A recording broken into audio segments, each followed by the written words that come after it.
Hello students, welcome to all of an excellent coaching classes. What's up? I hope you are doing good. And आज मैं आपके लिए फिर लेके आई हूँ स्टूडेंट्स हमारा जुलाई 2021 सेशन का क्वेश्चन पेपर। ये क्वेश्चन पेपर्स हमारे इसी बार के लेटेस्ट हैं और 2021 वाले बैच के बच्चों के लिए है। अब सवाल ये उठता है कि आप लोग इनको ज़रूर प्रैक्टिस करो और कब करो। अब ऑफकोर्स जिन्होंने एग्ज़ाम दे लिया उनके लिए तो कोई फ़ायदा है नहीं। जो कमिंग है ना 2022 बैच के बच्चे जो इस साल फर्स्ट ईयर में या तो प्रमोट हुए हैं या उन्होंने एग्ज़ाम्स दिए हैं, तो नेक्स्ट ईयर का ये पेपर है। ये पेपर है हमारा वर्क एजुकेशन गांधीजीज नई तालीम एंड कम्युनिटी एंगेजमेंट का पेपर फोर्थ है। और इस साल के 3 पेपर मैंने ऑलरेडी अपलोड कर दिए, मेरे प्लेलिस्ट बने हुए, आप जाके देख लेना। मैंने creating an inclusive school, gender and society and knowledge language and curriculum के अपलोड कर दिए। ये आज 4th पेपर है, वर्क एजुकेशन गांधीजीज नई तालीम एंड कम्युनिटी एंगेजमेंट। तो चलो without wasting our time let's start discussing our paper. इसका कोड है E304 न्यू बैच के बच्चों के लिए। 1.5 आवर का टाइम है। मैंने आपको पहले भी वीडियो में बताया था, अगर आप मेरी स्टूडेंट्स हैं, मेरे से ही पढ़ते हैं, तो आपको पता होगा कि मैंने आपको बताया था ये पैंडमिक के चलते इस बार इसी साल से टाइम हाफ कर दिया गया था, 3 आवर से 1.5 आवर कर दिया गया था। वैसे स्टैंडर्ड टाइम इसका 3 आवर्स ही है और ये 40 मार्क्स का पेपर है। देखते हैं। सेक्शन है हमारा डिस्क्रिप्टिव आंसर क्वेश्चंस, विस्तृत उत्तरीय प्रश्न। 3 क्वेश्चन है, ऑफ कोर्स आपको 3 में से 2 करने हैं। Each question carries 12 marks each, 12 marks का ईच क्वेश्चन है। फर्स्ट क्वेश्चन देख लेते हैं। इंटरनल चॉइस है। इंटरनल चॉइस मतलब फर्स्ट ए फर्स्ट बी, या तो फर्स्ट ए कर लो या फर्स्ट बी कर दो अकॉर्डिंग टू योर चॉइस। जो आपको सबसे अच्छे से आता है वही करना। तो फर्स्ट क्वेश्चन है, how Nai Talim is related to the community engagement and how it's connected school with community. How it's connect school with community. Nai Talim सामुदायिक सभ्यता के किस प्रकार संबंधित है, ये समुदाय और विद्यालय के किस प्रकार से जोड़ती है। 12 मार्क्स मिलेंगे अगर आप इसे सही करोगे। तो फर्स्ट का ए पार्ट है ये। सेकेंड है, explain Gandhi जीज model of Nai तालीम इन डिटेल। गांधी जी के नई तालीम के प्रतिमान की विस्तृत व्याख्या कीजिए। ठीक है, या ये करना, जो आपकी मर्जी हो वो करना। देन सेकेंड क्वेश्चन है हमारा, what do you mean by work education and rights is social and economic importance. कार्य शिक्षा से आप क्या समझते हैं एवं इसके सामाजिक तथा आर्थिक महत्व को लिखिए। ठीक है, या तो ये करो discuss the need importance and implementation of experimental learning in detail. 3 चीज़ें बच्चों इसमें, नीड, इम्पोर्टेंस और इम्प्लीमेंटेशन। इन तीनों को एक्सपेरिमेंटल लर्निंग का लिखना। अनुभवजन्य अधिगमन की आवश्यकता, महत्व एवं क्रियान्वयन की विस्तार पूर्वक चर्चा कीजिए। ठीक है, करो। देन थर्ड क्वेश्चन का फर्स्ट इंटरनल चॉइस का है, discuss the contemporary relevance of Nai Talim, work education, experimental learning and community engagement according to the NCF 2005 and RTE 2009। हल्का सा ट्रिकी है, मैं समझाऊंगी आपको जब मैं इसको डिस्कस करूँगी। तो अगर ये मेरे अकॉर्डिंग अगर आपको ढंग से ना ही आता तो मत करना, वैसे चॉइस इज योर्स। नई तालीम, कार्य शिक्षा, अनुभवजन्य अधिगमन एवं सामुदायिक सहभागिता की NCF 2005 एवं RTE 2009 के अनुसार समकालीन प्रासंगिकता की चर्चा कीजिए। ठीक है, ए पार्ट है। बी पार्ट है इसका, write in detail the role of parents in school activities. विद्यालय की गतिविधियों में अभिभावकों की भूमिका को विस्तारपूर्वक लिखिए। ठीक है, तो ये 12 मार्क्स के क्वेश्चन है। अब सेक्शन बी देखते हैं। सेक्शन बी हमारे शॉर्ट आंसर्स है, लघुत्तरीय प्रश्न। This section has 8 questions, attempt 22 questions, each carries 4 marks each. 8 question है, कोई से भी 2 करने जो आपको सबसे अच्छे आते हो। Each carries 4 marks. फर्स्ट है, describe the characteristics of constructivism. रचनात्मकवाद की विशेषताएं बताएं। अगर आप सही करते हो तो 4 marks.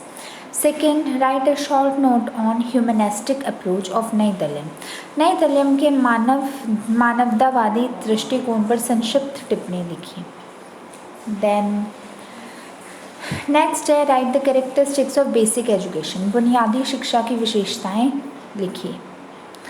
Then next is explain the educational contribution of Paulo Freire, Paulo Freire का शैक्षिक योगदान बताइए। Then is write the significance of labour, श्रम का महत्व लिखिए।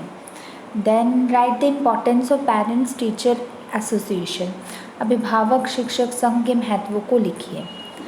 Next is write a short note on national literacy mission NLM, राष्ट्रीय साक्षरता मिशन पर संक्षिप्त टिप्पणी कीजिए। नेक्स्ट है राइट द ऑब्जेक्टिव्स ऑफ राष्ट्रीय माध्यमिक शिक्षा अभियान RMSA, राष्ट्रीय माध्यमिक शिक्षा अभियान के उद्देश्य लिखिए।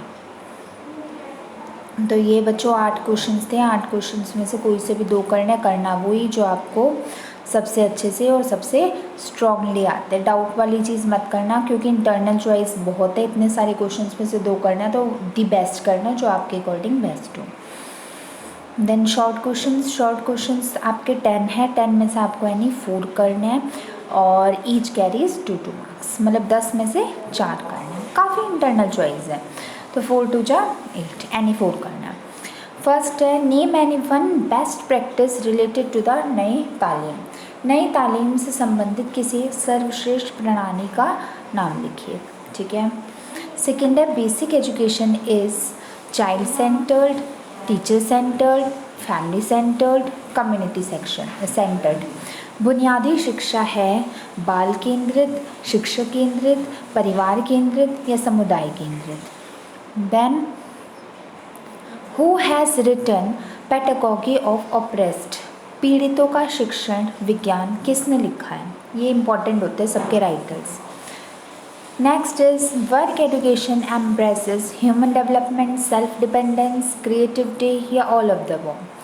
कार्य शिक्षा बल देती है मानवीय विकास पर, आत्मनिर्भरता पर, सृजनात्मकता पर या उपरोक्त सभी पर। Then next is write the full form of SMC, SMC का पूरा नाम लिखिए।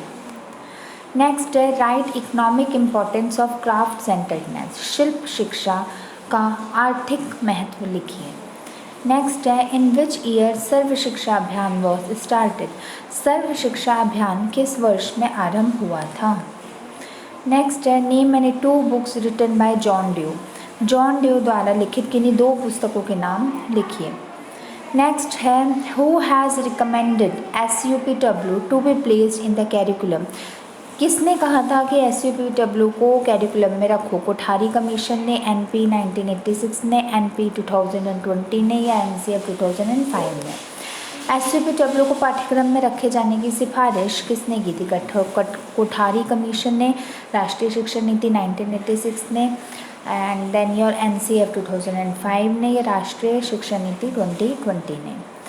देन लास्ट है हमारा what do you mean by field engagement, क्षेत्रीय सहभागिता से आप क्या समझते हो। ठीक है, तो ये आपके क्वेश्चंस हैं और आपको इनमें से 10 में से एनी 4 करना है। तो बच्चों दिस इज अवर पेपर। आप मुझे एक बात बताइए, इस पेपर में कितनी इंटरनल चॉइस है और आपको बेस्ट वो ही करना है जो आपको आता है। जुलाई 2021 का हर साल के पेपर आते रहते हैं। अच्छे बच्चों की ये निशानी होती है कि वो जितने टॉपिक जितने चैप्टर कंप्लीट करते जाएं उतने उतने के साथ साथ इम्पॉर्टेंट पेपर देखते जाएं और उनको सॉल्व करते जाएं। भाई देखो आपने यूनिट 1 किया और यूनिट 1 से फिर आप एक बार क्वेश्चन पेपर देखो कि यूनिट 1 से रिलेटेड कौन से क्वेश्चन हमारे एग्जामिनेशन पेपर में आ रहे हैं, या ब्लूप्रिंट डाउनलोड कर लो कि इस चैप्टर से कितना आएगा। वैसे हो सका तो मैं अपनी कम्युनिटी पे डाल दूँगी। और मैंने बीएड की स्टार्ट कर रखी है सीरीज़, आपके मैं स्टार्टिंग से लेके चलूँगी, आप चिंता मत करें। और अगर आपको कोई टॉपिक चाहिए कि मैं और अपनी सीरीज़ से पहले आपको वो टॉपिक करवा दूँ तो प्लीज़ मुझे कमेंट्स में लिख के बता दीजिए कि आपको क्या समझ नहीं आ रहा या आपकी पढ़ाई में क्या प्रॉब्लम है, मैं पहले वो भी करवा दूँगी। तो आज के लेक्चर वीडियो में इतना ही। मैंने 4 पेपर अपलोड कर दिए, बचे 2 पेपर, एक एनवायरनमेंट का, एक असेसमेंट ऑफ लर्निंग का। ये भी मैं अपने जल्दी अपलोड कर दूँगी। और कोई डाउट हो तो इससे पूछ लेना, वैसे मैं इसकी धीरे धीरे एक्सप्लेन करूँगी। कोई और वीडियो आपको पहले चाहिए तो मुझे कमेंट्स में लिख के बता देना। तो चलो फिर, that's all for today's video. Please do subscribe my channel as well as press the bell icon in order to never miss any new update. I will meet you in my next video very soon. Till then, goodbye and stay tuned. Thank you so much for watching my video. Goodbye.